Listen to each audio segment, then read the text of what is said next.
अस्सलाम वालेकुम and very good morning Lahore. आज की खूबसूरत सुबह की बहुत सी चाहतों, बहुत सी मुस्कुराहटों, बहुत सी मोहब्बतों के साथ मैं हूँ रुखमा इरफान मलिक और आप सबको आज के शो में वेलकम करती हूँ। सो वो ज़िंदगी में हमारे जब चैलेंजेस आते हैं सो हम बहुत ज़्यादा अपसेट हो जाते हैं, बट ऑलवेज़ रिमेंबर कि जब भी आपकी ज़िंदगी में कोई सेटबैक आए, कोई ना कोई चैलेंज आए, सो ये एक मौका होता है आपके लिए कि आप अपना फुल पोटेंशियल शो करें। आपको ये पता लगता है कि आप किस चीज़ के अहल हैं और आप क्या कुछ कर सकते हैं। So most of the time ये जब चैलेंजेस आते हैं सो इंसान को पता ही नहीं होता कि हमारे अंदर ये भी सलाहियत कुदरत ने रखी है, हम ऐसे भी काम कर सकते हैं, हम इस तरह भी चीज़ों का जो है वो सोल्यूशन फाइंड आउट कर सकते हैं। सो चैलेंजेस आपको कुछ ना कुछ सिखा कर ही जाते हैं, इनसे कभी भी घबराना नहीं चाहिए। With this message we have to move forward. Lahore का मौसम कैसा रहेगा ये हमें बताएंगी हमारी एंकर निम्रा। सो निम्रा, बताइएगा कैसा रहेगा आज लाहौर का मौसम? की बात करें तो गुज़िश्ता दिनों होने वाली बारिशों के बाद जो है वो मौसम दोबारा अपने मामूल पर आ गया है। अगर मौसम की बात करें तो आज जो है वो शहर में सूरज अपनी आबोताब के साथ चमक रहा है, जिसकी वजह से गर्मी की शिद्दत में जो है वो इजाफ़ा हो चुका है। और इसके साथ साथ जो है शहर में जो है वो हब्स की शिद्दत में भी इजाफ़ा जो है महसूस किया जा सकता है। बारिशें होने की वजह से दर्जा हरारत में एक नुमाया कमी आई है, लेकिन आज जो है वो मौसम कदरे गर्म और खुश्क रहेगा। महकमा मौसमियात ने आने वाले दिनों में जो है वो बारिशों की नवीद सुना दी है और शहरियों के लिए ये खबर जो है वो एक खुशी का बायस है। अगर दर्जा हरारत की बात की जाए तो thank you so much Nimra, हमें वेदर के हवाले से अपडेट कर रही थी। आइंदा चंद रोज़ में बारिश जो है वो एक्सपेक्ट की जा रही है। इसी के साथ ही शो में मज़ीद आगे बढ़ेंगे, आज की टॉप स्टोरीज़ की तरफ आएंगे। आईसीसी ने भारत में होने वाले क्रिकेट वर्ल्ड कप 2023 का ऑफिशियल तराना इसको रिलीज़ कर दिया है और इसके कंपोज़र हैं प्रीतम और गाने का नाम है दिल जशन बोले और इसमें परफॉर्मेंस जो है वो है रणवीर सिंह की, जो कि बॉलीवुड के बड़े नामवर अदाकार हैं। अच्छा, जैसे ही ये गाना रिलीज़ हुआ है सो लोगों की जानिब से इस पर बड़ा क्रिटिसिज्म किया गया। क्रिटिसिज्म इसलिए किया गया है क्योंकि लोगों का ये ख़्याल है कि मतलब इसमें बॉलीवुड एक्टर को दिखाना, जबकि इतने ज़्यादा पार्टिसिपेंट्स, इतने ज़्यादा ममालिक वर्ल्ड कप में हिस्सा ले रहे हैं, एक तो ये एक अच्छी चीज़ नहीं। दूसरा ये कि ये कोई गाना इतना मयारी नहीं है, यानी इसका मयार बहुत ही लो लोगों को लग रहा था। बट बहरहाल इसमें एनिमेशंस का भी इस्तेमाल किया गया है, इसमें मुख्तलिफ़ ममालिक जो कि वर्ल्ड कप में पार्टिसिपेट करने जा रहे हैं करेंगे, उनके झंडे भी दिखाए गए हैं और इसके साथ साथ बाबर आज़म और रोहित शर्मा जो कि पाकिस्तान और भारत के कप्तान हैं, सो उनको भी उनकी पिक्चर्स भी जो हैं वो भी दिखाई गई हैं, तराने का इसका हिस्सा हैं। इसी के साथ मज़ीद आगे बढ़ेंगे और आपके साथ एक बड़ी इंटरेस्टिंग किस्म की स्टोरी शेयर करना चाहेंगे। अमेरिका में एक खातून ने विटामिन की गोली समझकर एयरपोर्ट निकल लिया। सो बेसिकली ये जो खातून थी ये विटामिन्स का इस्तेमाल करती थी और ये अपनी दोस्त के साथ किसी गपशप में मसरूफ़ थी, फ़ोन का इस्तेमाल कर रही थी और गोली इसके हाथ में थी, जो विटामिन की जो टैबलेट थी वो इसके हाथ में थी। बट बातों बातों में इसको रियलाइज़ ही नहीं हुआ कि एयरपोर्ट का जो लेफ़्ट साइड होती है एयरपोर्ट की वो पास पड़ी हुई थी, तो उसने पानी से वो निकल लिया। अच्छा, जब निकल रही थी तो मतलब इस खातून का ये कहना था कि उसको लगा कि कुछ अनहोना हो रहा है, लेकिन वो बातों में इतनी मगन थी कि उसने एयरपोर्ट जो था वो निगल लिया और फिर बाद में जब देखा कि विटामिन की तो गोली हाथ में थी, तो फिर वो हैरान और परेशान रह गई। फिर खैर डॉक्टर से इसने कंसल्ट किया, उन्होंने कहा ऐसी कोई परेशानी की बात नहीं है, पता नहीं कि वो एयरपोर्ट कैसे निकाला गया कैसे नहीं, लेकिन ये स्टोरी हम तक जो है वो टिकटॉक के ज़रिए पहुंची है, बिकॉज़ इस खातून ने टिकटॉक के ज़रिए ये अपनी स्टोरी, अपनी जो रूदार जो कारनामा इसने सरअंजाम दिया वो शेयर किया और देखते ही देखते जो वीडियो थी वो वायरल हो गई। सो ऐसा भी इस दुनिया में होता है। एनी हाउ, ये तो थी हमारी आज की टॉप स्टोरीज़। इसी के साथ अभी हम शो में एक ब्रेक शामिल करेंगे, वापस आएंगे ब्रेक के बाद और आज के शो का बाकायदा आगाज़ करेंगे। Stay with us and good morning. Welcome back after the break. Viewers, आज के शो का आगाज़ करेंगे आज के हाइलाइट्स के साथ। सबसे पहले आज हमने शो में बात करनी है कि क्या खाना आपके मूड को तब्दील कर सकता है, खाना आपके सोचने के अंदाज़ को कैसे बदल सकता है और डाइट और डिप्रेशन का आपस में क्या लिंक है। इसके साथ साथ ख़वातीन घर बैठे कैसे अपने खाने का कारोबार स्टार्ट कर सकती हैं। फिर हम आगे चलेंगे, इंतखाबात की तारीख और सियासी हलचल का मरकज़ नवाज़ शरीफ की वापसी, सियासी मैदान से ख़बरें आपके साथ शेयर करेंगे और आखिर में बैनुल अक़वामी एजुकेशन या इमिग्रेशन के मकासद के लिए आइल्स को लाजमी क्यों समझा जाता है, ये भी आज हमने डिस्कस करना है। हेल्थ एंड फिटनेस सेगमेंट है ये हमारा, जिसमें आज हमने बात करनी है डाइट और इसके साथ साथ जो डिप्रेशन होता है, जो एंजाइटी होती है, इसके दरमियान ताल्लुक़ क्या है। नॉर्मली आप सब ने सुन रखा होगा कि a man is what he eats, यानी कि जो हम खाते हैं वैसे ही हम दिख रहे होते हैं।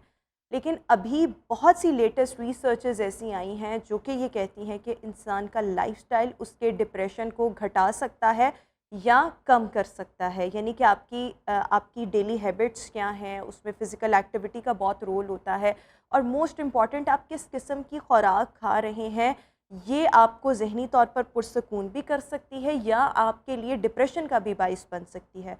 सो दोनों का ऐसा क्या आपस में लिंक है, प्लस ज़हन को पुरसकून रखने के लिए किन ग़िज़ाओं का इस्तेमाल करना चाहिए, क्योंकि आजकल सभी बहुत ज़्यादा परेशान रहते हैं। इस सब को आज हमने हेल्थ एंड फिटनेस सेगमेंट में डिस्कस करना है और हमारे साथ न्यूट्रिशनिस्ट डॉक्टर समरा इस वक्त शो में मौजूद है। Samra, thank you so much for joining us in our show. So सबसे पहले मैं आपसे ये पूछना चाहूँगी कि जब हम डाइट की और अपनी ज़हनी कैफियत की बात करते हैं तो इनका आपस में क्या लिंक है, क्या रिलेशन है? देखिए, जैसे हम आपने पहले कहा कि जैसे हम खाते हैं हम वैसा दिखते हैं। अब डाइट का जो माइंड से इसका ये रिलेशन होता है कि जब आप जैसा खा रहे होते हैं ना, आपके मूड स्विंग्स भी वैसे डेवलप हो रहे होते हैं, ठीक है। तो जब हमें भूख लगी होती है तो हमारा बीपी डाउन जाता है, हमारी शुगर लेवल डाउन जाती है, हमारी बॉडी के ऑर्गन्स प्रॉपर्ली काम नहीं कर पाते, तो ब्लड प्रॉपर्ली फ्लो नहीं होता, तो डेफिनेटली वो हमारे माइंड को, डिप्रेशन को, एंजाइटी लेवल को डिस्टर्ब करते हैं। सही हो गया। अच्छा, इसके साथ साथ अगर कोई भी इंसान, नॉर्मली तो यही कहा जाता है अगर आपने हेल्दी रहना है, फिट रहना है, तो उसके लिए बैलेंस्ड डाइट का इस्तेमाल करें। अब बैलेंस्ड डाइट जो है, अगर कोई इंसान बैलेंस्ड डाइट की तरफ नहीं है या उसकी बॉडी में कुछ सर्टेन किस्म के विटामिन्स या मिनरल्स की डेफिशिएंसी होती है, तो ये किसी भी इंसान की ज़हनी सेहत को किस हद तक मुतासर करती है? देखिए, ये बहुत ज़्यादा इफ़ेक्ट करती है माइंड को। अब जो बंदा एक बैलेंस डाइट में ही नहीं है, वो उसका फ़ास्ट फूड का, सॉफ्ट ड्रिंक्स का, शुगर का इतना ज़्यादा हाईली उसका यूज़ है, तो उसका डेफ़िनेटली ब्रेन जो है ना डिस्टर्ब होगा, उसकी एंजाइटी लेवल इंक्रीज़ करेगी, डिप्रेशन। सबसे पहले तो हमारे ये बड़ा ट्रेंड होता है कि हल्का सा भी कोई इशू हो या इंसान वैसे ही कोई मूड स्विंग्स को, हम अक्सर मूड स्विंग्स को डिप्रेशन का नाम दे देते हैं, जो कि सबसे बड़ी गलती है। कि डिप्रेशन इज़ अनदर थिंग। एक बंदा जो डिप्रेस्ड होता है वो प्रॉपर्ली डायग्नोस्ड होता है कि उसको डिप्रेशन है, तो जो उसके साथ सो रहा होता है वो रात को उसकी धड़कनें तक सुन सकता है। रियल में डिप्रेशन ये चीज़ है। हम अपने मूड स्विंग्स को, हमारा मूड अच्छा नहीं है, हम कहते हैं हम एंजाइटी में, हम डिप्रेशन में। ये जस्ट आपको अपने लाइफस्टाइल चेंज करें तो ये आपका ओवरऑल हर चीज़ ठीक हो सकती है। और ये इसलिए ज़्यादा होता है जो फीमेल्स, बच्चे या मर्द आयरन डेफिशिएंट होते हैं। अच्छा, जो लोग ठीक है, आयरन जो आयरन डेफिशिएंट होते हैं उनमें डिप्रेशन उनके साथ सबसे ज़्यादा हाँ, होता है या मूड स्विंग्स होते हैं? हाँ, उनके अंदर मूड स्विंग्स ज़्यादा होते हैं और वो ही आगे लीड करते हैं डिप्रेशन को टुवर्ड्स, ठीक है। वो क्रॉनिक है, एक्यूट है, जैसा भी है, वो ही उस चीज़ को आगे लीड करता है। आयरन डेफिशिएंसी, अब देखिए हमारे फैमिलीज़ में, हमारे सोसाइटी में सब्ज़ रंग की चीज़ों का इस्तेमाल टोटली बंद होता जा रहा है। सब्ज रंग की मतलब ग्रीन सब्जियाँ, ग्रीन लीफी वेजिटेबल्स, पालक कोई नहीं खाता, साग कोई नहीं खाता, जो इस तरह की है ना, वो क्योंकि जैसी रहन सहन होता है ना इंसान का, अब हम लोग ज़्यादा होते हैं कि हम लोग जो है रेड मीट की तरफ जाएं, मटन, बीफ और देसी चिकन। नो डाउट इसके हेल्थ बेनिफिट्स हैं, बट हम लोग, बच्चे सब्जियां नहीं खाते। वो कहते हैं ना, स्कूल में लेके जाते हैं, माएँ आके कहती हैं ना, बच्चे वैसे खाते हैं, ठीक है। तो वो आयरन का रिच कंटेंट उनमें होता है जो हमारा मिस हो जाता है। ग्रीन लीफी वेजिटेबल, स्पेशली अगर हम पालक की बात करें, सो पालक is rich in iron. So yes, आपके आयरन लेवल्स अगर अच्छे होंगे तो आपको मूड स्विंग्स का सामना नहीं करना पड़ेगा। आपके अंदर जो एक वो बेचैनी, इज़्तिराब या ज़हनी तनाव वाली कैफियत होगी, उसको भी आप ऑब्वियसली अवॉइड कर सकते हैं। लेकिन this is very much true कि हमारी खुराक का और हमारी ज़हनी कैफियत का, इसका आपस में बड़ा गहरा ताल्लुक़ है। और जो हम खाएँगे, अगर आप अच्छा खाएँगे, आपकी ज़हनी सेहत भी अच्छी रहेगी, आपकी ओवरऑल वेलबींग बहुत अच्छी होगी। सो यस, ये बहुत ज़्यादा ट्रू है। अच्छा, इसके साथ साथ मैं आपसे ये भी यहाँ पर जानना चाह रही हूँ कि कभी-कभी ऐसे होता है कि आपने दोपहर के वक़्त, ये मेरे अपने साथ होता था कि दोपहर के वक़्त अगर मैं यहाँ दफ्तर से घर गई और मैंने कोई स्पाइसी चीज़ खा ली है, बहुत ज़्यादा ऑयली चीज़ खा ली, और उसके बाद नॉर्मली क्या होता है कि आधे पौने के घंटे बाद हम सो जाते हैं। बिलीव मी, जब मैं उठती थी आधे पौने घंटे बाद या घंटे बाद, तो ऐसे लगता था मैं, मतलब एक वो हॉलो सी फीलिंग आपके अंदर होती है, आप बहुत ज़्यादा बेचैन फील कर रहे होते हैं। तो लेटर आई रियलाइज कि जो मैं खाती हूँ वो मुझे दिमागी तौर पर इफेक्ट कर रहा है, क्योंकि मैं अच्छा नहीं खा रही, और फिर गलत टाइम पर खाकर सो जाना।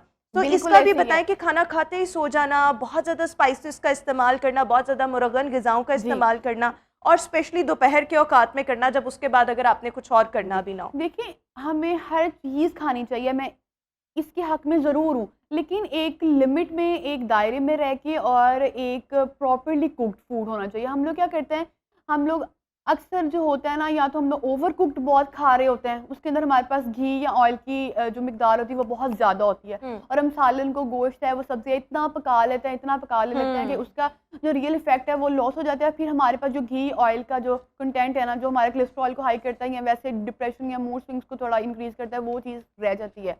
और वैसे भी ऐसी चीज़ों को अवॉइड ही करना चाहिए। आप जितना हेल्दी खाएंगे, आपको पता है कि एक हेल्दी फूड आपकी एज में, आपकी ओवरऑल लाइफस्टाइल में इतना फ़र्क ला देता है।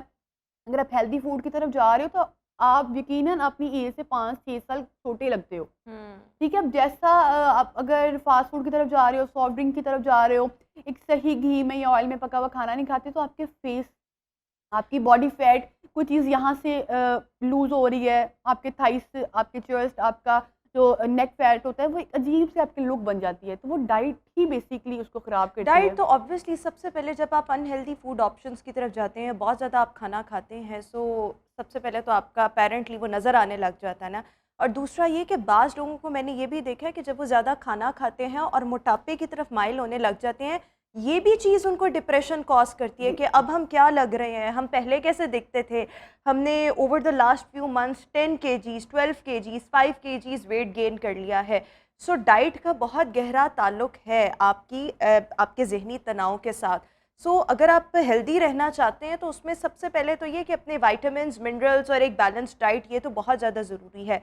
अदर देन दिस, इस चीज़ के साथ साथ कम खाएं। मेरे ख्याल में कम खाना भी आपके डिप्रेशन को, फ्रस्ट्रेशन को रिड्यूस कर सकता है। हमारा पेट भर के नहीं खाना चाहिए। हम ऐसे करते हैं, एक दफ़ा पेट भर के, हमें दिन में, एक बंदा डाइट पे है, वेट लॉस कर रहा है, कोई मेडिकल इशू में सफ़र कर रहा है, या एक हेल्दी पर्सन है, हर बंदे को दिन में 6 मील्स अलाउ होते हैं, थोड़ा थोड़ा करके, पोर्शन साइज करके, आप सारा दिन खाओ। लेकिन हमारा क्या होता है कि हम लोग एक ही दफ़ा पेट भर के खा लेते हैं और बाकी आगे 8-10 घंटे भूखे रह लेते हैं। थोड़ा थोड़ा करके खाओ और हेल्दी खाओ। और फिर जब हमारा वेट गेन होता है, फैट गेन होता है, तो हम लोग कहते हैं यार हम लोग मोटापे की तरफ जा रहे हैं, फिर वो भी काज बनती है आपके डिप्रेशन की। तो इसलिए मैं ज़्यादातर ग्रीन लीफी वेजिटेबल्स पे बात करी, क्योंकि ये रिच इन फोलेट होती हैं, आयरन होती हैं, तो ये जो आपके मूड स्विंग्स को, आपके डिप्रेशन लेवल को अच्छा, एक देखें, डिप्रेशन का बहुत गहरा ताल्लुक हमारे सेरोटोनिन लेवल से भी होता है, जो कि हमारा हैप्पी हार्मोन है। जिन लोगों के सेरोटोनिन लेवल्स डाउन हो जाते हैं, गिर जाते हैं, कम हो जाते हैं, वो लोग जल्दी डिप्रेशन का शिकार होते हैं। अब सेरोटोनिन हमें नेचुरली कुछ तरह के फूड से भी मिलता है, और इसके साथ साथ जब आप फिजिकल एक्टिविटी करेंगे, आप अच्छी एक्सरसाइज कर रहे हैं, अच्छा वर्कआउट कर रहे हैं, तब भी आपके सेरोटोनिन जो है वो बॉडी में नेचुरली बनना शुरू हो जाता है। सो ये सेरोटोनिन लेवल्स जिनके अच्छे होते हैं वो कभी भी डिप्रेशन का शिकार नहीं होते, but there are certain foods जिनमें सेरोटोनिन होता है। और हमारे वो जो कहते हैं ना कि हमारी ब्रेन हेल्थ वो भी अच्छी रहती है, हम डिप्रेशन से भी बच सकते हैं। तो वो कौन कौन से ऐसे फूड हैं जो हमारे सेरोटोनिन को अच्छा कर सकते हैं? ऑलरेडी इसी चीज़ पे फोकस आउट करी हुई, ग्रीन लीफी वेजिटेबल्स पे ये चीज़ ज़्यादा होती है। आपको उसके अंदर फोलेट होता है, उसके अंदर ये हैप्पी हार्मोन हमारा बहुत, जो हमारे मूड स्विंग्स को चेंज कर देता है, ये ज़्यादा लें तो हमें ज़्यादा बेनिफिट है। बाकी फ्रूट्स होते हैं, विटामिन सी रिच फ्रूट हमारे मूड स्विंग्स को बहुत अच्छा रोल प्ले करने में। एप्पल, मैंने अक्सर ये खुद मेरा आजमाया हुआ ये है तरीका कि जब मैं अपने आप को हल्का सा भी फील करती हूँ ना, लाइक मैं अगर ज़्यादा आज मेरा हेटिक हो गया है, तो मैं एप्पल, अगर मेरा मूड ज़रा सा भी मुझे लगे कि मैं डिप्रेशन की तरफ जा रही हूँ, एंजाइटी हल्की फुल्की हो रही है, तो मैं फ़ौरन से एप्पल का इंटेक करती हूँ। और यकीन करें, आप ये ट्राई करके देखिएगा, फ़ौरन से आपके जो है ना माइंड रिलैक्स हो जाता है। अच्छा, इसके साथ साथ मैं मतलब जिन फूड का सेरोटोनिन लेवल अच्छा होता है उसमें सबसे पहले तो आपके पास डार्क चॉकलेट्स, इनमें सेरोटोनिन लेवल्स बहुत अच्छे होते हैं। इनमें कुछ ऐसे अमाइनो एसिड्स होते हैं जो आपका डोपामिन, जो कि एंटी डिप्रेसेंट है, उसको भी इन्हांस करते हैं, आपके मूड स्विंग्स को भी बेहतर कर रहे होते हैं। सो डार्क चॉकलेट, ये नॉर्मल चॉकलेट की नहीं मैं बात कर रही, डार्क चॉकलेट ये बहुत अच्छी होती है। फिर bananas are rich in vitamin B6, जो कि अल्टीमेटली हमारे सेरोटोनिन लेवल्स उनको भी बेहतर करते हैं, हमारे मूड को भी अच्छा रखते हैं। और बनाना को तो वैसे ही एक हैप्पी फूड के तौर पर जाना जाता है। इसके साथ साथ अगर हम मज़ीद ऑप्शंस की तरफ जाएँ तो जितने भी फर्मेंटेड फूड्स होते हैं, जैसे अगर हम दही की बात कर लें, जो फर्मेंटेशन के प्रोसेस से गुजरते हैं, सो ऑटोमेटिकली ये भी आपका मूड अच्छा रखेंगे। फिर बेरीज़ का इस्तेमाल, स्ट्रॉबेरी हो गई है, डिफरेंट तरह की बेरीज़, ये भी आपका मूड जो है या आपके लिए एक हैप्पी फूड का किरदार अदा कर सकते हैं। एवोकाडोज़ होते हैं, और इसके साथ साथ मशरूम्स का आप इस्तेमाल करके अपने जो मूड लेवल्स हैं उनको बेहतर कर सकते हैं। सो ये चंद एक फूड ऑप्शंस हैं जिनके ज़रिए आप ज़रा खुश भी रह सकते हैं। लेकिन अभी हम शो में इसी के साथ एक ब्रेक शामिल करेंगे, आपसे मुलाकात करेंगे एक ब्रेक के बाद। Stay with us and good morning. Welcome back after the break. और व्यूअर्स, हम बात कर रहे थे कि डाइट और डिप्रेशन का आपस में क्या रोल है और किस तरह से हम हेल्दी फूड ऑप्शंस की तरफ जाकर अपना स्ट्रेस लेवल जो है उसको कम कर सकते हैं। हमारे साथ समरा जो कि न्यूट्रिशनिस्ट हैं इस वक्त शो में मौजूद है। अच्छा समरा, एक और चीज़ मैं आपसे यहाँ पर ये भी जानना चाहूँगी कि कुछ वाइटामिन्स या मिनरल्स हमारी बॉडी के अंदर ऐसे होते हैं, अगर उनकी डेफिशिएंसी हो जाए तो अल्टीमेटली हमारा जो मूड है वो बहुत ज़्यादा ख़राब होता है, जिसमें मैग्नीशियम भी एक ऐसा मिनरल है। अगर आपकी बॉडी में मैग्नीशियम की कमी हो जाएगी तब भी आपके लिए बहुत ज़्यादा प्रॉब्लम्स होंगे। तो ऐसे कौन से विटामिन्स, मिनरल्स हैं जिनके सप्लीमेंट्स लोगों को अपनी डाइट में शामिल करने चाहिए? देखिए, लाइफस्टाइल। एक तो मैग्नीशियम हो गया जैसे आपने कहा, ठीक है। दूसरा विटामिन डी और कैल्शियम, ठीक है। विटामिन डी हम लोग ज़्यादा, हमारा सन एक्सपोजर नहीं होता, हम लोग ज़्यादा ऐसी जो है ना, हमारा दूध प्योर ग़िज़ा का नहीं होता, अक्सर हम लोग उसके अंदर मिलावट करके पी रहे होते हैं, या हमें वो प्योर फॉर्म में मिल नहीं रहा होता। तो उससे ये होता है कि विटामिन डी लेना चाहिए एवरी 15 डेज़ के बाद, ठीक है, लाजमी। और जो है calcium, vitamin D, magnesium, folate, iron, ये सब कुछ जो है ना, ये टॉप लाइन पे होता है, इनको लेना ज़रूरी है, क्योंकि यही आपके जो है ना हार्मोन्स को और ओवरऑल जो आपके रिसेप्टर्स हैं उनको डिस्टर्ब करता है। बिल्कुल ठीक हो गया। सो विटामिन डी का इस्तेमाल, यस, क्योंकि हमारा सन एक्सपोजर के साथ साथ अगर हम अपनी खुराक की भी बात करें तो आजकल हम बिल्कुल, मतलब एक होता है ना कि आप बहुत अच्छी खुराक खा रहे हैं, बहुत अच्छी भी खा रहे हो, लेकिन आपको नहीं पता कि वो प्योर है या वो नहीं है। तो इसलिए सप्लीमेंट्स अपने किसी भी अच्छे न्यूट्रिशनिस्ट से, डॉक्टर से, फिजिशियन से रेकमेंड करवा के, मैं तो इस चीज़ पर बहुत बिलीव करती हूँ कि खुराक अच्छी रखें, लेकिन साथ सप्लीमेंट्स भी अपनी डाइट में लाजमी तौर पर ऐड करें, ताकि डेफिशिएंट आपकी बॉडी किसी भी चीज़ में ना हो। जिस इंसान के विटामिन्स, मिनरल्स बिल्कुल ठीक होते हैं, बैलेंस डाइट का इस्तेमाल करता है, ऐसे लोग जो हैं वो, उनकी ज़हनी कैफ़ियत जो है वो बेहतर रहती है, ज़हनी सेहत भी जो है वो बरकरार रहती है। अच्छा, इसके साथ साथ किस किस्म की ग़िज़ाओं को अपने लाइफ़स्टाइल से हमें निकाल देना चाहिए ताकि हम डिप्रेशन की तरफ मत जाएँ? लेट्स सपोज़, मेरा अपना पर्सनल एक्सपीरियंस ये है कि जब आप बहुत ज़्यादा मुरगन ग़िज़ाएँ खाते हैं या बहुत ज़्यादा ऑयली चीज़ें खाते हैं, एक्सट्रीमली स्पाइसी फूड, और फिर जब उसके बाद आपने कोई फ़िज़िकल एक्टिविटी भी ना करनी हो, आपने बस एक जगह बैठना है और काम करना है, तो अल्टीमेटली जिस इंसान की गट हेल्थ अच्छी नहीं होगी, जिसका स्टमक अच्छा नहीं होगा, उसका भी डिप्रेशन जो है वो सबसे ऐसे ज़्यादा ही है। होगा। इसमें ये है कि आपने सबसे पहले सॉफ्ट ड्रिंक्स को कम करना है, ठीक है, और इवन इसको निकालना ज़्यादा बेहतर है। अगर आप कम कर कर सकते हैं तो जितना हो सके वो कम करें। दूसरा ये है कि शुगर, ठीक है, जो मीठा है, बेकरी प्रोडक्ट्स हैं, या आपका नेचुरल शुगर की बात नहीं करी, जो फ्रूट्स में वो आप ले सकते हैं। अदरवाइज जो आर्टिफिशियल शुगर है, वाइट शुगर है, वो उससे आपको परहेज़ करना चाहिए, क्योंकि जैसे ज़्यादा वो आप लेते हैं, चाय में ज़्यादा मीठा डालते हैं, आप शेक्स में डालते हैं, तो इसमें ये है कि ये फिर आपके जो है ना मोटापे में इजाफ़ा करता है। फिर आप वही बात आ गई कि आप फिर डिप्रेशन में चले जाते हो कि जी मेरा तो वेट गेन हो रहा है, और वैसे भी ये कोलेस्ट्रॉल लेवल को, आपके डिप्रेशन लेवल को बहुत ज़्यादा इफ़ेक्ट करता है। मीठे से, सॉफ्ट ड्रिंक से परहेज़ करना चाहिए, फ़ास्ट फूड से, ऑयली चीज़ों से, और जो है ज़्यादा तीखी चीज़ें नहीं खानी चाहिए, जैसे हमारा स्टमक डिस्टर्ब होगा, डेफ़िनेटली बिल्कुल हमारा ठीक है। जो है और नेचर के करीब रहें, ज़्यादा से ज़्यादा फलों और सब्जियों का सब्जियों की इस्तेमाल तरफ। करें, सीज़न का फ्रूट लाजमी इसको अपनी डाइट में शामिल करें। सबसे इम्पॉर्टेंट तो ये है कि आप अपना स्टमक इसको बेहतर रखें। जिस इंसान का मैदा ठीक होता है वो बहुत सी बीमारियों के साथ साथ ज़हनी तनाव से भी बच जाता है। और मैदा ठीक रखने के लिए, जिस तरह से मैंने पहले भी कहा था, फर्मेंटेड फूड, जिस तरह से दही है, वो आपकी गट हेल्थ को बहुत अच्छा रखती है और सबसे ज़्यादा, मतलब वो फ़ायदा देती है आपके डिप्रेशन को कम करने में। सो ये कुछ सर्टेन किस्म के फूड हैं, उनको आप अपनी डाइट में शामिल कर लें, और कुछ ख़ास किस्म की जो ऑप्शंस हैं उनको आप माइनस कर दें, तो तो आपकी मेंटल हेल्थ जो है वो बेहतर रह सकती है। Thank you so much Samra for joining us in our show. I think you want to say तो समथिंग। मैं ये कहना चाह रही थी कि पानी भी बहुत ज़्यादा इंपॉर्टेंट रोल प्ले करता है डिप्रेशन में। अब इसकी एग्जांपल एक ऐसे कि एक पौधा है, जब तक आप उसको पानी देते रहेंगे तो वो डेफिनेटली वो खिलेगा, वो फूलेगा, बढ़ेगा। अब जैसे हमारी 3 लीटर हमारी रिक्वायरमेंट है, अगर हम पानी ही नहीं उतना पी रहे तो वो फिर ये भी होता है कि हमारे ऑर्गन्स प्रॉपर्ली वर्क नहीं कर रहे, हमारे जो बॉडी है वो प्रॉपर्ली बिल्कुल नहीं ठीक। काम कर रही, तो पानी का इंटेक भी आप अपना ठीक बिल्कुल रखें। ठीक हो गया। Thank you so much once again viewers. इसी के साथ ही अभी हम शो में एक ब्रेक शामिल करेंगे। आपसे मुलाकात करेंगे एक ब्रेक के बाद। Stay with us and good morning. Welcome back after the break. और व्यूअर्स, शो के सेगमेंट में हम आपके साथ आज शेयर करेंगे कि कैसे आप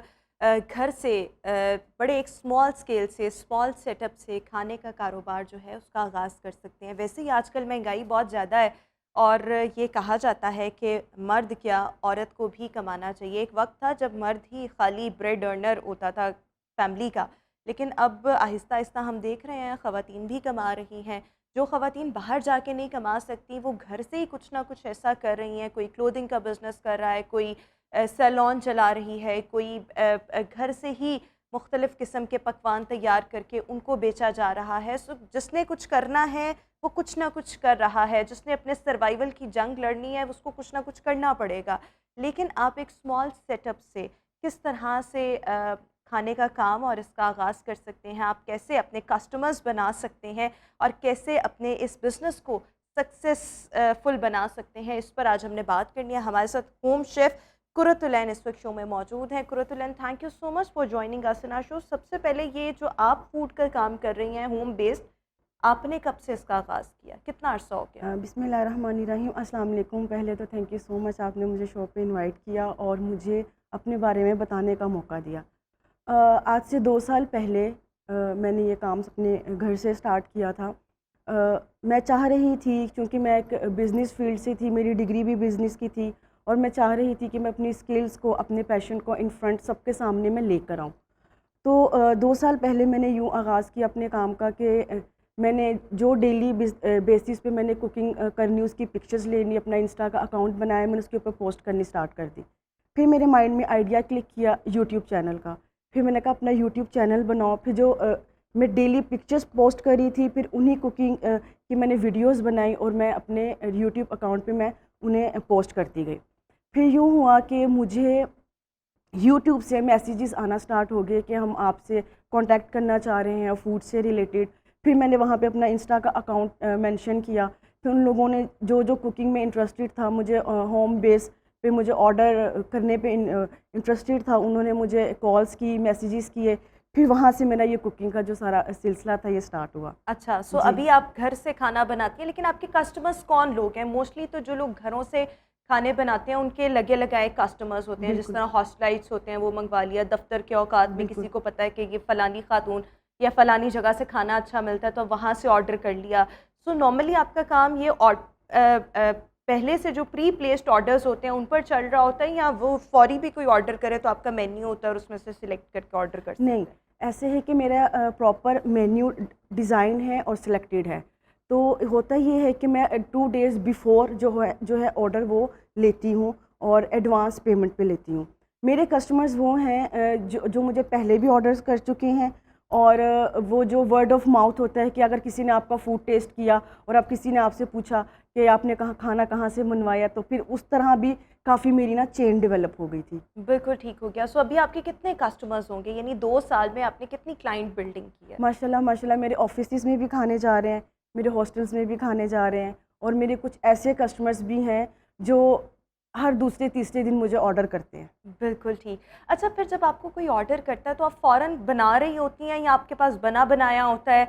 किस तरह से आपने चीज़ों को पहले से प्लान किया होता है, ताकि ऑब्वियसली अगर किसी ने अभी मैंने खाना खाना है और मैंने आधे घंटे पहले ऑर्डर किया, मुझे आधे घंटे बाद चाहिए, लेकिन हो सकता है आधे घंटे में आपके पास इतना एम्पल टाइम ना हो कि आप कुकिंग कर सकें। बिल्कुल। तो how do you manage all of it? ऐसा है कि कुछ ऐसी चीज़ें होती हैं जो मेरे मेन्यू में हैं, जिनके लिए मुझे ऑलरेडी ग्रॉसरी करके रखनी पड़ती हैं।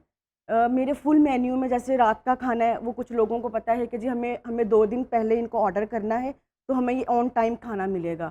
लाइक बर्गर्स हैं, पिज़्ज़ाज़ हैं, सैंडविचेज़ हैं, वो मुझे ऑन टाइम ऑर्डर आते हैं, उनकी ग्रॉसरी मैंने पहले करके रखी होती है। और जब मुझे कोई कॉल आती है किसी ऑर्डर की, तो मैं उनसे 1 घंटे का टाइम मांगती हूँ और मैं उनको 1 घंटे का टाइम देती हूँ कि इतने टाइम तक आपको फूड डिलीवर हो जाएगा। अच्छा, फिर वो फूड डिलीवर करने के लिए आपके पास क्या ऑप्शंस है? आपने अपनी सर्विस रखी हुई है या मोस्टली जो होम बेस्ड शेफ्स हैं उन्होंने खुद को रजिस्टर भी करवाया होता है फूड पैंडा वगैरह पर? जी, तो जी। आप किस तरह से ये चीज़ें मैनेज करती हैं? नहीं, फूड पांडा पे तो नहीं, अभी ऐसे मैंने अपने आप को रजिस्टर्ड नहीं करवाया अपने नेम को। लेकिन ये है कि बाइकिया, उबर और सब कुछ कस्टमर्स ऐसे भी हैं, वो खुद कह देते हैं कि जी हम खुद ही वो पिक कर लेंगे आपके घर से। और सम टाइम ऐसे होता है कि मैं खुद भी जाके मैं डिलीवर कर देती हूँ फूड। बिल्कुल जी। ठीक हो गया। अच्छा, और फिर इसके लिए देखें अभी बहुत सी ख़वातीन हमें देख रही होंगी, इवन मर्द हज़रात भी, मतलब कोई भी काम मुश्किल तब तक होता है जब आप इनिशिएट नहीं करते। पहला स्टेप लेना इज़ ऑलवेज़ वेरी डिफ़िकल्ट। बहुत सी ख़वातीन कुछ ना कुछ करना चाहती हैं, बाज़ लोगों की मजबूरी होती है। अब महंगाई इतनी ज़्यादा है कि घर के सारे फ़र्द भी कमाएँ तो मुझे लगता है कि फिर भी शायद आपकी पूरी ना पड़ रही हो, बिकॉज़ महंगाई इटसेल्फ बहुत ज़्यादा हो चुकी है। सो बहुत सी ख़वातीन आपको देखा-देखी भी या कुछ ना कुछ करना चाहती हैं लेकिन डर जाती हैं। सो आप उनको क्या गाइड करेंगी? कैसे स्टार्ट करें? कैसे हिम्मत नहीं हारनी? कितने सब्र का, कितनी मुस्तकिल मिज़ाजी का मुज़ाहिरा करना है? बिल्कुल ऐसे ही है, जब मैंने स्टार्ट किया था ना, मुझे बहुत सारे चैलेंजेस को ना फेस करना पड़ा था। टाइम मैनेजमेंट को, प्राइसिंग को, ब्रांडिंग को, इवन के एडवर्टाइजिंग को भी, कि मैं अपना ब्रांड, अपनी प्रोडक्ट अपने टारगेट ऑडियंस तक कैसे पहुंचाऊं, हुँ। लोगों को मेरे फूड के बारे में कैसे पता चलेगा। अभी जो घर बैठी हैं ख़वातीन जो ये काम करना स्टार्ट करना चाहती हैं, उनको तो पहले अपनी स्किल्स को अप्रोच करना होगा, उनको देखना होगा कि वो किस फील्ड में किस तरह के खाने अच्छे बना सकती हैं। लाइक वो बेकरी अच्छी बना सकती हैं, वो बेकिंग अच्छी कर सकती हैं, वो देसी खाने अच्छे बना सकती हैं, वो पिज़्ज़ाज़ अच्छे बना सकती हैं, वो या सैंडविचेज़ अच्छे बना सकती हैं। आजकल बहुत ट्रेंड चल रहा है बॉक्सिंग का। डिफरेंट ऑफिसेज़ होते हैं जिन्हें होम बेस्ड फूड चाहिए होता है। वो और आजकल तो मैंने बेकरीज़ पे भी देखा है कि देसी घी, होममेड देसी घी, होममेड बटर, ये ऑलरेडी लेडीज़ ने घर से बनाकर बेकरीज़ पे रखा होता है बाकायदा अपने टैग और नंबर्स के साथ। वो भी एक, ये भी प्रमोशन का ज़रिया है। तो ये है कि औरतें पहले अपने स्किल्स को अप्रोच करें कि वो किस फ़ील्ड में बेटर यानी हैं। आप अपने आप को बिल्कुल, ढूँढें कि ढूँढें आपके अंदर कि आपको एक्सप्लोर करें कि क्या आपके क्या आपके अंदर क्या क्या काम हुनर है, आप हुनर सबसे है, अच्छा क्या बना बना सकते सकती हैं, हैं एंड व्हाट बिल्कुल। Should be the next step? और ये है कि फिर आप उसके ऊपर काम करें डेली बेसिस पे। आप अगर घर का अपने स्किल्स पे काम करना चाह रही हैं, आप उसकी वीडियो बनाएं, उसकी पिक्चर्स लें, डिफरेंट सोशल मीडियाज़ पे अकाउंट बनाएं, फेसबुक पे, इंस्टा पे, यहाँ अपने अकाउंट्स बनाएं, अपनी पिक्चर्स पोस्ट करें, अपनी ऑडियंस को अपने साथ एंगेज करें। हाँ, अगर आपके पास और अच्छी कुकिंग स्किल्स हैं तो आप ऑनलाइन कुकिंग की क्लासेस भी दे सकती हैं। ये भी एक पेड कोर्सेज होते हैं। आप मेंशन करें कि अगर किसी को किसी टाइप की रेसिपी की अगर उसकी ज़रूरत है, अगर आप वो सीखना चाहते हैं तो आप मेरे से कॉन्टैक्ट करें, आप उसको ऑनलाइन क्लासेस दें और आप उसे अच्छा चार्ज देखिए, करें। और दूसरा ये कि कितना सब्र का मुज़ाहिरा करना पड़ता है और इसमें मुस्तकिल मिज़ाजी कितनी मैटर करती है? ऐसा है कि जैसे मेरे माशाल्लाह 3 बेटे हैं और बच्चे मेरे छोटे हैं, तो मुझे स्टार्ट में तो बहुत प्रॉब्लम इसको फ़ेस करना पड़ा था। लेकिन ये है कि बच्चे स्कूल गए, उस टाइम में मैंने अपना टाइम मैनेज किया, सब कुकिंग उसमें की, वीडियोज़ उसमें बनाई, रात में लेट नाइट एडिटिंग की। इसमें बहुत ज़्यादा पेशेंस की ज़रूरत होती है और कंसिस्टेंसी। हुँ। जब तक आपके पैशन में, आपकी स्किल्स में कंसिस्टेंसी नहीं होगी ना, आप लाइफ में आगे नहीं बढ़ सकेंगे, आप अपने बिज़नेस को ग्रो ही नहीं कर सकेंगे। ना आप अपने आप को ग्रो कर सकते हैं, ना आप अपने बिज़नेस को ग्रो कर सकते हैं। बिल्कुल ठीक हो गया। अच्छा, एक और ये चीज़ मैं आपसे यहाँ पर ये भी पूछना चाहूँगी कि आपकी अपनी स्पेशलिटी क्या है? जब आपके पास ऑर्डर्स आते हैं तो वो ज़्यादा बेकिंग से रिलेटेड होते हैं, फ़ास्ट फूड होता है, देसी होता है, चाइनीज़ होता है, क्या होता है? या आपका एक मिक्स्ड मेन्यू है? अच्छा, मैंने वैसे तो मेरा है तो मिक्स्ड मेन्यू, लेकिन पता है कि आजकल की जो गर्ल्स जनरेशन है ना, बेसिक खाने तो हम बना लेते हैं। मटन बना लेते हैं, चिकन बना लेते हैं, बिरयानी, पुलाव, ये घर में सबको बनाना आता है। जो चाइनीज़ की होती है ना स्पेशलिटी और चाइनीज़ की वेरिएशन, वो हर कोई नहीं जानता। किसी को नहीं पता कि अगर हम चीनी भी ऐड कर रहे हैं, तो नमक भी ऐड कर रहे हैं, तो उसका क्या टेस्ट बूस्ट होगा। तो मेरे जो चाइनीज़ के क्लाइंट्स हैं ना, वो बहुत ज़्यादा हैं। अच्छा, आप जी, चाइनीज़ बहुत चाइनीज़। अच्छा बनाती हैं, जी, आपकी स्पेशलिटी जी, चाइनीज़ बिल्कुल। है। ज़बरदस्त, ज़बरदस्त। सो सबसे पहले तो आपने जितनी भी ख़वातीन हमें देख रही हैं और अगर वो कुछ ऐसा करना चाहती हैं, so first you have to identify और एक्सप्लोर कि आपके अपने अंदर क्या हुनर है और वो हुनर जो है क्या आप उसको निखार के मज़ीद पॉलिश करके क्या आप उसको एक बिज़नेस में कन्वर्ट कर सकती हैं। This is very much important. अच्छा, जब आपने अपने सफ़र का आगाज़ किया और जब आपने सोचा कि मुझे प्रोफ़ेशनली कुछ ना कुछ करना चाहिए, तो कोई रुकावट, कोई चैलेंज जो आपको पेश आया हो और आपने मतलब इंसान हिम्मत भी तो हार देता ना? तो बिल्कुल, मुझे बहुत सारे चैलेंजेस का सामना करना पड़ा है। बीबीए के बाद, बिजनेस के डिग्री के बाद मुझे लगता था कि शायद ना बिज़नेस करना बहुत आसान है। लेकिन जब मैं प्रैक्टिकल लाइफ में आई ना तो ये बहुत टफ था मेरे लिए। सबसे पहले मेरे लिए प्राइसिंग एक बहुत बड़ी वो टारगेट था मेरा कि मैंने अपने प्राइसिंग को कैसे मैनेज करना है कि जिसमें मैं अपना मार्जिन भी निकालूँ। उसके बाद टाइम, फैमिली को और टाइम को अपने मैनेज करना, ये मेरे लिए बहुत एक चैलेंज था। उसके बाद प्रमोशन करना कि कैसे मैं अपने टारगेट ऑडियंस तक अपना फूड डिलीवर करूं, अपना मैसेज कन्वे करूं तो मेरी ऑडियंस रिटेंशन भी आए और मेरे पास कस्टमर्स भी आए। ये मेरे लिए बहुत बड़े चैलेंजेस थे। और उसके बाद एक चैलेंज और था कि मैं कैसे अपने फूड का टेस्ट लोगों तक लेके जाऊं। उसके लिए फिर मैंने क्या किया, उसके लिए मैंने डिफरेंट जो सेलिब्रिटीज़ होती हैं उन तक मैंने उनसे राब्ते किए, उनको मैसेजेस किए, उनसे कोलैबोरेशन की, उनका फ्री ऑफ कॉस्ट मैंने अपना फूड उनके घरों तक भेजा ताकि वो मेरे फूड को रिव्यू करें। तो वो फिर मेरे लिए काफ़ी कुछ ऐसी चीज़ें थी जिनको मैंने ओवरकम किया और फिर अच्छा, जब अल्हम्दुलिल्लाह आपने सेलिब्रिटीज़ के साथ कांटेक्ट करना चाहा तो ये आपने खुद से किया? खुद और से। इसमें कोई चैलेंज, क्योंकि मोस्टली सेलिब्रिटीज़ तो ऐसे भी होते हैं, वो कहते हैं कि हम आपको क्यों रिव्यू करें, सिर्फ एक खाने की बेस पे हमें पैसे चाहिए, हम चार्ज करेंगे। तो ऐसा भी हुआ कभी? एक दो के साथ ऐसा हुआ कि उन्होंने मुझसे चार्जेस का कहा कि नहीं हम चार्ज करेंगे, लेकिन जो एक दो थी उन्होंने कहा ठीक है नो प्रॉब्लम, हम कर देंगे, आप अपना फूड भेजें तो हम उस पर रिव्यू करेंगे। तो अल्हम्दुलिल्लाह मेरे वहाँ से भी बहुत सारे कस्टमर्स जो है ना मेरे रिटेन हुए थे। बिल्कुल ठीक हो गया। अच्छा, आपको क्या लगता है कि क्लाइंट्स को अपनी तरफ मुतवज्जे करने के लिए, अपनी क्लाइंटेज बढ़ाने के लिए आपका काम कैसा होना चाहिए और आप अपने बिज़नेस को कैसे प्रमोट करें, कैसे मार्केट करें? देखिए बिज़नेस की एक टर्म में कहते हैं जो दिखता है वो बिकता है। If you are not making good then you have to look in good. अगर आप खाना अच्छा नहीं भी बना रहे ना तो आप खाने की प्रेजेंटेशन इतनी अच्छी करें कि वो लोगों को टेम्पटिंग लगे, लोगों को अट्रैक्ट करे। वही जो आप दिखाएंगी तो वो लोग, फूड एक ऐसी चीज़ है कि जब आप कोई फूड को देखते हैं ना उसका जो टेस्ट है ना वो माइंड में डेवलप हो जाता है। तो जब तक आप कोई चीज़ अच्छी तरह प्रेजेंट नहीं करेंगी ना, प्रमोट नहीं करेंगी, तो आपको कोई अप्रोच नहीं करेगा। तो सबसे पहले इसमें ब्रांडिंग में यही है, फूड ब्रांडिंग में यही है कि आपकी जो फूड दिखने में ना वो अच्छा होना चाहिए। बिल्कुल ठीक। और इस सब के साथ साथ, मतलब बीइंग अ फीमेल और फिर आपके बच्चे भी हैं, यू आर मैरिड, तो आप अपनी जो डोमेस्टिक लाइफ है, जो पर्सनल लाइफ है और फिर उसमें जो आपकी रिस्पॉन्सिबिलिटीज़ हैं plus your business, how do you manage both of these?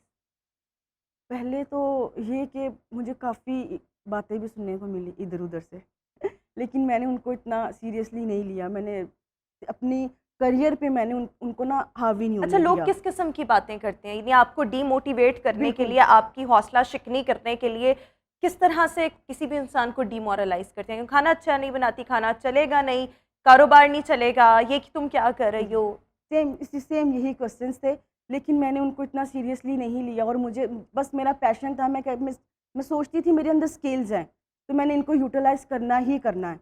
तो फैमिली को ये कि वही मैंने आपको पहले भी यही बताया कि बच्चों को स्कूल भेज के मैं अपना ये प्रोफ़ेशनल लाइफ़ की अपनी प्रोफ़ेशनल काम करती थी। उसके बाद फिर लेट नाइट मैंने एडिटिंग करनी, फिर अपने सारे सोशल मीडिया अकाउंट्स पे मैंने उनको पोस्ट करना।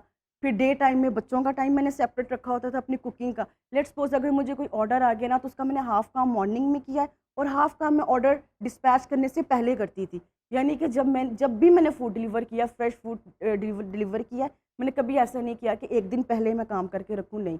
जो डे का मेरा ऑर्डर है वो मैं हाफ़ काम लेकिन अब मॉर्निंग आपके में। साथ कोई हेल्प वगैरह है? यानी कि कोई आपने मेड रखी हो अपने साथ जो आपकी कटिंग वगैरह कर देती हो? क्योंकि कुकिंग में सबसे मुश्किल काम तो मुझे लगता है कटिंग होता है। अगर आपको सब कटा कटाया मिल जाए तो फिर it would be very easy for you कि आपने सिर्फ चमचा ही हिलाना है और अपनी स्किल्स का इस्तेमाल करना है। नहीं, मैं सब काम कटिंग से लेके वॉशिंग तक मैं सारे काम खुद करती हूँ। अच्छा, ज़बरदस्त है। ये इस तरह की किसी भी खातून की सक्सेस, जी मतलब माशाल्लाह यू आर नाउ सक्सेसफुल, आपकी अच्छी क्लाइंटेज है।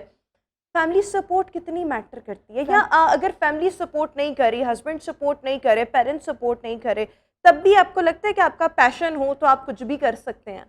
अल्हम्दुलिल्लाह मुझे फैमिली सपोर्ट बहुत ज़्यादा है। मेरे हस्बैंड की सपोर्ट बहुत ज़्यादा है। आज मुझे लगता है मैं जिस मुकाम पे हूँ अपने हस्बैंड की वजह से हूँ। अगर मेरे हस्बैंड की सपोर्ट ना होती तो मैं अपनी स्किल्स को, अपने पैशन को, अपने शौक को मैं कभी भी आगे ना ला सकती। बिल्कुल ठीक हो। और आप ये जो कह रही थी ना मेड वगैरह कटिंग, देखें जब हम बाहर खाना खाने जाते हैं ना तो मेड और वर्कर्स तो वहाँ पर भी होते हैं। हम्म, बात होती है हाइजीन की, अगर मैंने मेड से ही कटिंग करवानी है तो वो हाइजीन तो ना रहना। हो तो सकता है इसलिए- मेड भी साफ सुथरी हो, लोगों लेकिन लोगों का तो माइंड होता है ना, लोगों का तो माइंड होता है ना कि नहीं, देखिए लेकिन खुद- माशाल्लाह आप माशाल्लाह अच्छा काम कर रही हैं, और अगर आपके मजीद क्लाइंट्स बढ़ते हैं तो फिर एक इंसान की अपनी भी कैपेसिटी होती है, आप बिल्कुल। उससे ज़्यादा नहीं कर सकते, तो बिल्कुल। फिर ऑब्वियसली आपको साथ हेल्पर की हेल्पर ज़रूरत ज़रूरत पड़ती है। है। मतलब ऐसे तो नहीं हो सकता अगर आपको 200 बंदे के खाने का ऑर्डर आ गया लेकिन- और आपके पास वक्त भी मुख्तसर है, तो फिर उसमें हेल्प या आपको इस बिल्कुल तरह के help की डेली बेसिस पे ऑर्डर आने लग गए तो फिर लेकिन तो कुछ आपको क्लाइंट्स help मेरे required ऐसे होगी। हैं जो स्पेसिफाई कर देते हैं कि नहीं, हमें आपका ही फूड चाहिए, हमें मेड की कुछ भी ज़बरदस्त, कटिंग नहीं तो कोई चाहिए। एक मैसेज जो ख़वातीन जो इस वक्त हमें देख रही हैं उनको देना चाहें? हाँ जी, बिल्कुल ख़वातीन को मैसेज देना चाहती हूँ कि अपनी स्किल्स को, अपनी पैशन को देखें। आप देखें कि आप कुकिंग में किस चीज़ में आप स्पेशलाइज हैं। आप अगर देसी खाने बना रही हैं, आप उस पे काम करें। अगर आप चाइनीज़ बना रही हैं, आप उस पे काम करें। अगर आप बेकिंग करना चाह रही हैं, आप उस पे काम करें। उसके बाद आप रिसर्च करें कि आपके इर्द-गिर्द कोई ऐसे हैं कि ऑलरेडी जो बिज़नेस ये कुकिंग का बिज़नेस करें। अगर नहीं है तो वो आपके लिए प्लस पॉइंट है। बिल्कुल ठीक हो गया। और प्लस अपने पैशन को हमेशा फॉलो करना चाहिए, उसको हमेशा परसू करना चाहिए। आप कुकिंग में अच्छे हैं, आप के वैसे कोई स्किल्स हैं, आप ऑनलाइन किसी बिजनेस में अच्छे हैं, गो फॉर इट। अपने आप को पहचाने, अपने पोटेंशियल को पहचाने, and this is very much important. और आजकल के इस वक्त में, ये जो वक्त चल रहा है, अपने हाथ में हुनर होना ये एक बहुत बड़ी बात है और उसका इस्तेमाल करना भी आप सबको आना चाहिए। Thank you so much Qurratulain. अल्लाह ताला आपके कारोबार और Thank you रिस्क so में much. मजीद इजाफा करे, बरकत दे। व्यूअर्स, उसी के साथ अभी हम शो में एक ब्रेक शामिल करेंगे। Will see you after this short break.